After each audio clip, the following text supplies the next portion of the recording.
வந்த முதல் நாளே இது போன்றுதான் செயலில் ஈடுபட்டு அவர்கள் அன்று வெளியேற்றப்பட்டார்கள். அன்று கவனஈர்ப்பு தீர்மானம் பல மாமன்ற உறுப்பினர்கள் கொடுத்திருந்தார்கள்.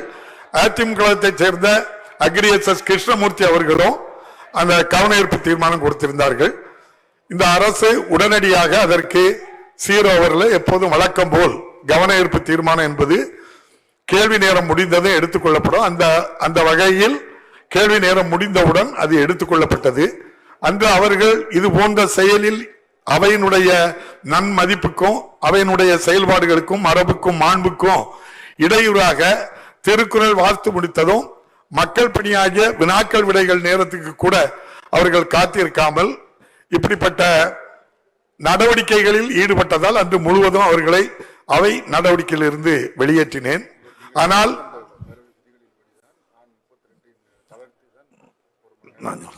அதுபோல நம்முடைய மாண்புமிகு முதலமைச்சர் அவர்கள் அந்த கவனஈர்ப்பு தீர்மானத்தில் அவர்கள் பங்கு பெற வேண்டும், அவர்களுடைய கருத்து இங்கு பதிவு செய்ய வேண்டும் என்பதற்காக கேள்வி நேரம் நடைபெற்றுக் கொண்டிருக்கும் போதே இடையில் மாண்புமிகு முதலமைச்சர்கள் என்னிடம் ஒரு கோரிக்கை வைத்து அவர்களை இன்று ஒரு நாள் மட்டும் அவையை விட்டு வெளியேற்றுவதை ரத்து செய்து இந்த கவனஈர்ப்பு தீர்மானம் அவை நடவடிக்கைகளிலும் கலந்து கொள்வதற்கு அவர்களுக்கு நீங்கள் ஆணையிடுங்கள் என்று கேட்டார்கள். அந்த அடிப்படையில் ஏற்கனவே கொடுக்கப்பட்ட அந்த தண்டனை ரத்து செய்யப்பட்டு உடனடியாக வாருங்கள் என்று சொன்னோம்.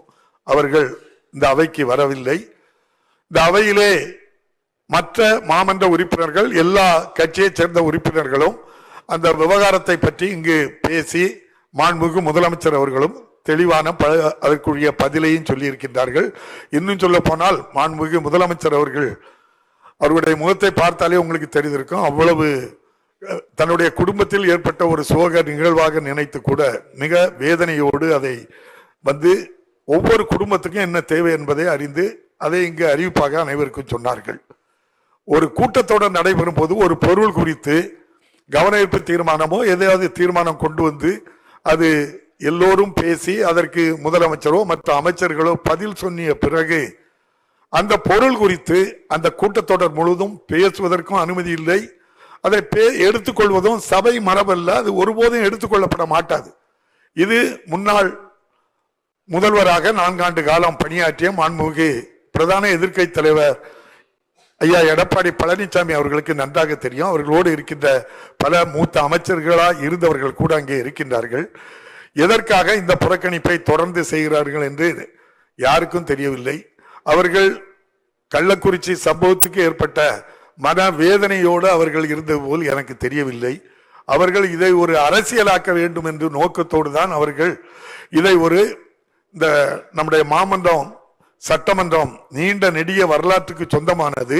நினைத்த நேரத்தில் நினைத்தவர்கள் எல்லாம் எழும்பி பேசுவதில்லை. அதற்கு விதிகள் இருக்கின்றது. அந்த விதிப்படிதான் ஒவ்வொரு நிகழ்வுகளும் நடைபெற்றுக் கொண்டிருக்கின்றது. ஆகவே அவர்கள் ஒத்திவைப்பு தீர்மானம் வேண்டும் என்று கேட்டால் அதை எழுதி கொடுத்து எங்களுக்கு ஒத்திவைப்பு தீர்மானம் இதில் பேச வேண்டும் என்று எழுதி தந்தால் அது டிஸ்கஷனுக்கு விட்டுப்பட்டு விதியை தளர்த்தி அதன் பின்புதான் ஒத்திவைப்பு தீர்மானமே பேச முடியும். அதுவே நம்முடைய மாண்புமிகு முன்னாள் முதலமைச்சர் எதிர்க்கட்சி தலைவர் அவர்களுக்கு தெரியாமலா இருக்கின்றது. அப்போ தெரிந்தும் வேண்டும் என்று இந்த அவைக்கு நடவடிக்கைகளில் இடையூறு செய்ய வேண்டும், புறக்கணிக்க வேண்டும், மாண்பை குறைக்க வேண்டும், மதிப்பை குறைக்க வேண்டும் என்பது தொடர்ந்து செயல்படுவது வேதனைக்குரியது. இதை வன்மையாக கண்டித்து இன்று ஒரு நாள் மட்டும் அவர்கள் இந்த அவை நடவடிக்கையில் ஈடுபடக்கூடாது என்று அவர்களை வெளியேற்றம் செய்திருக்கின்றேன். பாதகம் செய்பவரை கண்டால் நாம் பயங்கொள்ளலாகாது பாப்பா, மோதி மிதித்து விடு பாப்பா, அவர் முகத்தில் உமிழ்ந்து விடு பாப்பா. அண்மை செய்திகளை உடனுக்குடன் தெரிந்து கொள்ள இணைந்திருங்கள் இயம்நாடு தொலைக்காட்சியுடன்.